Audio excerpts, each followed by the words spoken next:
Hey guys, it's me again. Hopefully you have already watched the How to Navigate the course website video. If you haven't done that yet, please go back and watch that first. That will just make me feel better in terms of how I've organized all of this. So stop this video, go back and watch that one if you haven't done that already. What I want to spend just a few minutes talking about here with you is your final paper information. If you remembered from the How to Navigate Your Course, the course website video, you'll note that I mentioned that I put the final paper information at the top of the website. That way you always know where to find it. This is a paper that will be due here towards the end of the semester. We'll be talking about it a few times throughout the course of the semester. And so what I want to do here is just talk with you a little bit about the assignment, so just to make sure that we're all on the same page. So what I'm going to do is actually click on the assignment sheet. Pull this up here and make this just a little bit bigger so we can all look at it together. So what we have here is your paper assignment. Over the course of the semester, you're going to learn about a lot of university resources that are going to assist you in your survival and hopefully your ability to thrive as a student. You are also going to engage in the process of conducting some research with this paper. And then you're also going to learn how to connect and incorporate different ideas and concepts. And so the purpose of this paper really is to research and communicate in writing your understanding of one issue that many first-year college students face. Okay, and so I tell you right up here at the top what your paper needs to include. Okay, this is really critical. Your paper needs to have all of these components in order for you to successfully complete this assignment. So you need to have an introduction. I don't know about you all, I struggle sometimes to write introductions to papers or articles that I have to write. One thing that has worked for me sometimes, depending on what I'm working on, is to write everything else and then go back and write the introduction after I've written everything else, because then I know what I've written. I can sort of talk about that then in the introduction. The reader, of course, has no idea what you wrote first and what you wrote second. So that's a little tip to try if that's something that you struggle with.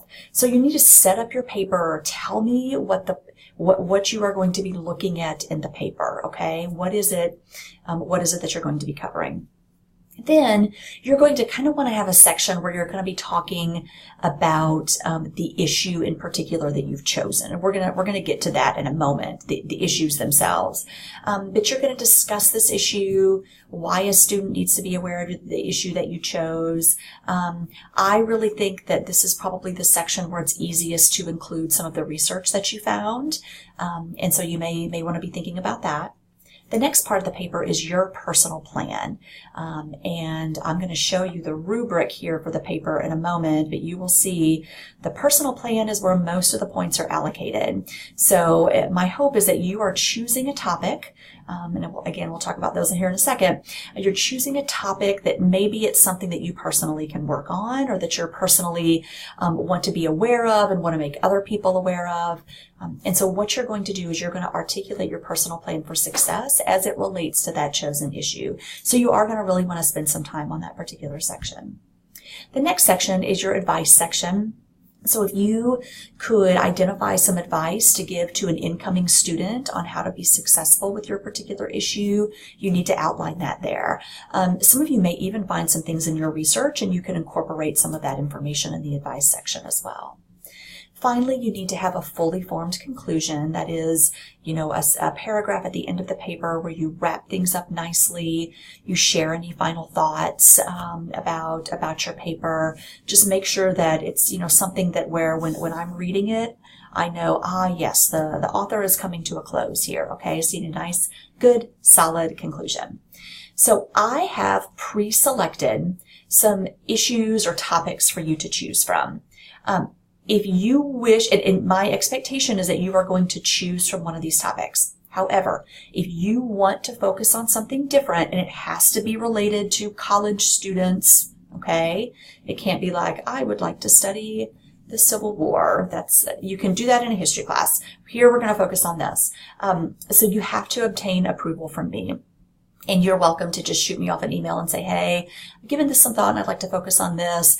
The reason that you need to get some approval from me is because I'm going to do kind of a cursory research check for you to make sure that there's enough good quality research articles out there for you to choose from. Sometimes I have students who want to focus on things that are really, really, really specific, and you're just not going to have any luck finding any good research on that. So I have all of these topics here for you, everything from academic advising, alcohol and drug use, campus involvement, career development. By the way, if you choose alcohol and drug use, you can choose one or the other. You don't necessarily have to focus on both. Maybe you want to take a look at marijuana use in college students or something like that. You're welcome to do that.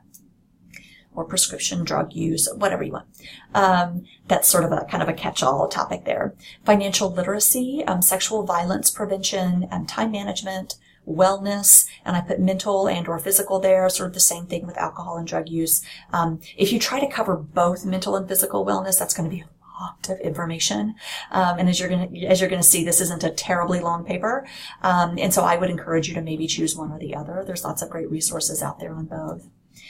So be thinking here early in the semester about your topic and what you would like to focus on.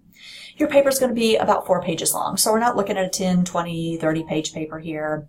And you do need to use MLA style in the 8th edition formatting. We're going to spend some time over the course of the semester talking specifically about MLA style formatting.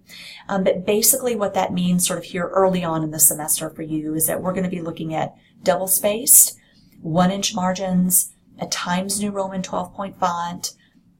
You're going to need a works cited page, proper in-text citation. So when you're referring to your research in the paper, you'll need to make sure that you have the appropriate citation at the end of the sentence in parentheses. And I'm going to give you some good resources on how to set all of that up.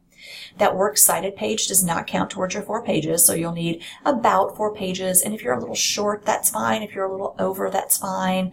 It doesn't have to be 4 pages exactly. That's why I say approximately. So we're looking at right around 4 pages. You do have to include at least 2 sources from a book, a journal, a magazine, or a newspaper article found in Kent Library, or one of the subscription databases, which you're going to learn more about here soon. You cannot find your sources in Google. We're going to spend some time really, let's see, I think it's the second or third, fourth week of the semester talking specifically about this issue. And so if you're a little confused about where you can go to find your sources, don't worry about that yet because I'm going to be giving you that information here in the upcoming weeks. But just know that you can't go out to Google, type in alcohol and college students and pull whatever you find out there, okay? Because we're going to start shifting towards doing some more academic research. You are welcome, of course, to reference your textbook. It just can't count as one of your sources. You are welcome to include any information that you learn from class assignments, forum postings, pertinent information from any other assignments or online modules that you had this semester. You are going to submit your final paper topic to me via a forum posting during the 8th week of the semester. That forum posting will be listed under the assignments heading. All you have to do is go out there, click on the forum, tell me your topic, and you'll get a few points for completing that. That's just a way to make sure that I know that you've been thinking about this project. So your paper has to be uploaded to the link that says Final Paper under the assignments heading during week 15, okay? So that paper needs to be uploaded no later than 11:55 p.m. on Sunday, December 2nd. Late submissions, this is the one assignment all semester that you can submit late up to 48 hours after the due date. But if you submit it within those late 48 hours, I'm going to take 30 points off the paper, which means I haven't even graded it yet, and you already have a 70% because it's worth 100 points, okay? So it's obviously in your best interest to make sure that you submit this on time. There's no exceptions to that policy. We're here at the beginning of the semester. You know this is going to be due in week 15, so there's no excuse for you to wait until the last minute. So let's take a look here at the rubric. As I say, the paper is worth 100 points. I kind of give you an idea here. If you're looking for an A on this paper, what it is you need to do, a B or a C, a D or an F. And you can see the points that I've allocated toward each section of the paper.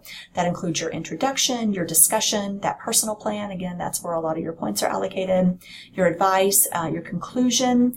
Also going to be looking at the cohesiveness of the paper. Does everything flow nicely? Are there good transitions? Your spelling and grammar. I want to make sure that you're, again, using those appropriate sources that we'll be talking about. And so there are points allocated to that. And then your MLA style formatting, there are some points for that too. Okay, so kind of be thinking about this here early in the semester, especially as it relates to what topic you would like to focus on. Again, if you have questions or if you're thinking about doing something differently or want to do something differently, please let me know and we'll try to make sure that happens. Okay, if you have any questions, let me know, and I'll see you guys in the next video for week 1. Thanks.